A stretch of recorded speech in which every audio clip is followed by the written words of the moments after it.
He walked out of the building with 12 years in a cardboard box. No applause, no warning, just a handshake and a sentence that erased his identity. At 39, with a mortgage and a daughter who believed he was unbreakable, Daniel Harper realized something terrifying. He had no idea who he was without his job.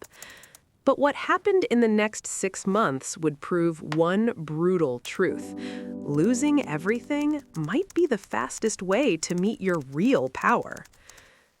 The man who lost everything and found the one rule that changed his life.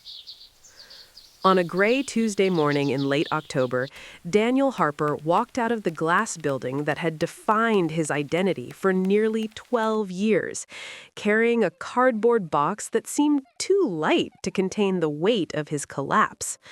The sky hung low over Chicago, heavy with unshed rain, mirroring the tightness in his chest as the elevator doors had closed behind him for the last time.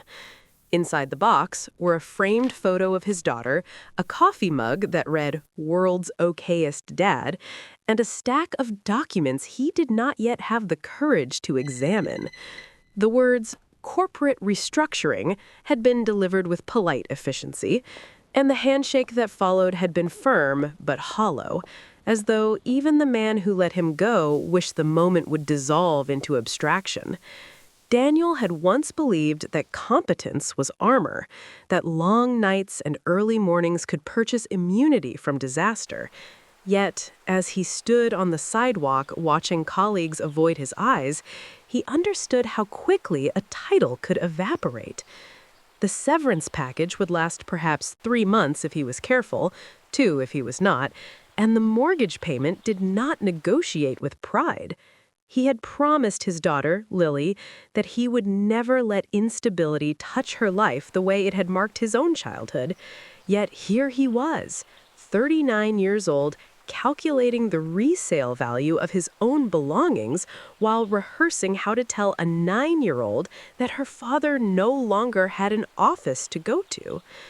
That evening, the silence inside his house felt accusatory, as though the walls had witnessed his failure and were waiting for an explanation.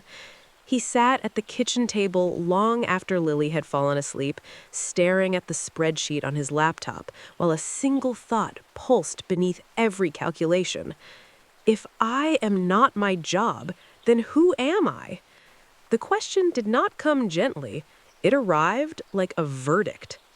And in that quiet kitchen, with the refrigerator humming like a distant engine, Daniel felt something unfamiliar settle into him. Not merely fear, but the cold realization that he had built his life on a foundation he did not understand. Over the next weeks, Daniel woke each morning with the disorienting sensation that he had overslept for something important, only to remember that there was nowhere he needed to be. He sent resumes into the digital void, tailored cover letters with mechanical optimism, and refreshed his email with a desperation he pretended not to feel. The responses, when they came, were polite and thin, thanking him for his interest while informing him that the company had decided to pursue other candidates whose qualifications better matched the role. Each rejection added a silent brick to the wall forming around his confidence. What unsettled him most was not the financial strain, though the numbers on his spreadsheet grew less forgiving by the day, but the subtle shift in how he saw himself. He began to avoid neighbors, to decline invitations, to measure his worth against LinkedIn announcements of promotions and career milestones. At night, he lay awake replaying conversations from his last months at work, searching for signs he had missed, mistakes he could have corrected, moments where he might have fought harder. Regret became a companion that whispered with persuasive clarity. One afternoon, as he waited in line at a coffee shop he could barely justify affording, he overheard 2 younger men discussing their startups, their voices bright with ambition. Daniel felt an unexpected surge of resentment, not toward them, but toward his own past complacency. He had been diligent, responsible, reliable, yet perhaps he had not been bold. The thought lingered as he stirred his coffee, watching the swirl dissolve into stillness. He was not merely unemployed, he was indebted to a version of himself that had settled for stability over growth. The realization stung, and yet somewhere within the sting was a flicker of clarity, though he did not yet know how to name it. The catalyst arrived on a morning Daniel almost chose to stay in bed. He had forced himself to run, not out of discipline, but out of restlessness, and halfway through his route, he collapsed onto a bench in Lincoln Park, breath ragged, mind louder than the wind. An older man sat at the far end of the bench, dressed in a simple navy jacket, feeding crumbs to sparrows with the patience of someone untroubled by schedules. After a while, the man spoke without looking at him. "You're not tired from running," he said quietly.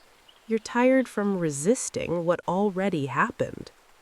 Daniel might have bristled at the intrusion on another day, yet something in the man's tone disarmed him. There was no judgment, only observation. The conversation unfolded slowly, like a door opening on reluctant hinges. Daniel confessed more than he intended, describing the layoff, the anxiety, the creeping doubt that perhaps he had wasted his best years chasing security instead of mastery. The older man listened, then nodded as though Daniel had simply confirmed a theory he already knew. "When life strips you," he said, "it's not punishing you. It's asking who you are without the costume." The phrase settled into Daniel's mind with unsettling precision. He had worn the costume of competence for so long that he had mistaken it for skin. Before they parted, the stranger offered one more sentence, delivered with almost casual firmness. "You don't need a new job first. You need a new standard." Daniel left the park unsure whether he had encountered a mentor or merely a mirror, yet the words echoed with a clarity he could not dismiss. 2 days later, Daniel returned to the park at the same hour, half hoping to find the man again. Instead, he found only the bench and a breeze that carried fallen leaves across the path. Yet the absence did not diminish the impact of the conversation. The phrase, "a new standard," had begun to rearrange his thoughts. He realized that most of his days since the layoff had been governed by mood rather than intention. If he felt discouraged, he delayed action. If he felt uncertain, he postponed decisions. Waiting for motivation had become his silent strategy, and it had yielded nothing but stagnation. That morning, sitting alone on the bench, he devised what he later called the rule of 5 minutes. The premise was deceptively simple. Whenever he resisted a task, whether applying for a job, exercising, learning a skill, or even cleaning the house, he would commit to doing it for 5 minutes only. He would not promise excellence or completion, merely 5 deliberate minutes of engagement. If, after those 5 minutes, he still wished to stop, he would allow himself to do so without guilt. The rule did not rely on inspiration, it relied on friction reduction. Daniel understood that resistance often guarded the doorway to growth, and that beginning, however imperfectly, was more powerful than planning indefinitely. 5 minutes felt small enough to bypass fear, yet significant enough to disrupt inertia. He returned home that day and opened an online course in data analytics he had bookmarked months earlier. His hands hesitated over the keyboard, doubt whispering that it was too late, that he was too old to pivot. Yet he set a timer for 5 minutes and pressed play. When the timer chimed, he did not stop. He reset it. For the first time in weeks, Daniel felt not victorious, but engaged. And engagement, he sensed, might be the first thread of redemption. Implementing the rule of 5 minutes proved more grueling than its simplicity suggested. Some mornings, Daniel stared at the blinking cursor on his laptop as though it were an adversary, bargaining internally for postponement. The voice of comfort was persuasive, reminding him that rest was deserved, that tomorrow would be more favorable, that discouragement justified delay. Yet he began to recognize that comfort was not neutral, it was expensive. Each surrendered morning compounded into a quieter life. Each avoided action reinforced the narrative that he was powerless. He extended the rule beyond professional tasks. When he noticed himself scrolling mindlessly through social media, he applied 5 minutes of deliberate reading instead. When anxiety swelled, he gave 5 minutes to journaling rather than rumination. When self-pity crept in, he devoted 5 minutes to planning his finances with sober clarity. There were days he failed, days when fatigue triumphed, and the timer remained unused. Yet, even in failure, he practiced returning without drama. The older man's words resurfaced often. "You need a new standard." Daniel began to interpret the standard not as perfection, but as consistency in the face of discomfort. The internal battle was relentless, yet subtle shifts accumulated. His days acquired structure. His confidence, once eroded by rejection emails, began to root itself in effort rather than outcome. He no longer asked, "Will this guarantee success?" but rather, "Will this move me 1 inch forward?" And inch by inch, something within him straightened. As weeks turned into months, Daniel discovered a secondary principle woven into his method: the power of intentional silence. He reduced his need to announce progress, to seek validation, to compare timelines. The energy once spent explaining his plans became fuel for executing them. He limited unnecessary conversations about his job search not from shame, but from strategic focus. In silence, he found clarity. In quiet mornings before Lily woke, he studied, practiced, and built small projects to sharpen his new skills. The house, once echoing with anxiety, began to hum with purpose. Financial pressure remained real, yet he approached it differently. Instead of panicking at every expense, he treated money as information rather than judgment. He cut costs where pride once resisted, sold items he did not need, and reframed frugality as discipline rather than deprivation. His daughter noticed the change first. "You look less mad," she told him one evening, tilting her head with childlike honesty. Daniel smiled, realizing she meant less burdened. He had not solved his circumstances yet, but he had altered his posture toward them. Silence, he learned, was not emptiness, it was incubation. By the 4th month, Daniel's portfolio of small data projects had grown substantial enough to share. He applied again, this time not from desperation, but from preparedness. Interviews that once intimidated him now felt like conversations between equals. He no longer introduced himself solely by past titles. He spoke of what he had built recently, what he had learned in solitude. Rejections still came, yet they no longer defined him. Each interview became practice. Each no refined his approach. Then one afternoon, as snow began to dust the edges of the city, his phone rang with an unfamiliar number. The offer was not glamorous, nor was the salary extravagant, yet it represented alignment with the skills he had cultivated in obscurity. He accepted not with euphoria, but with grounded gratitude. The job did not rescue him. His habits had already begun that work. 6 months after that gray Tuesday, Daniel returned to the same bench in Lincoln Park. He had not seen the older man again, and perhaps he never would. Yet the absence felt less like loss and more like graduation.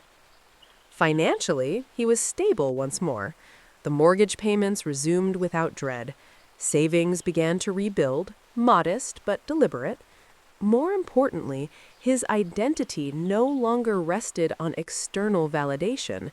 He trusted his capacity to begin again. He realized that the rule of 5 minutes had never been about productivity alone, it had been about reclaiming agency. Each small act of discipline had contradicted the narrative of helplessness.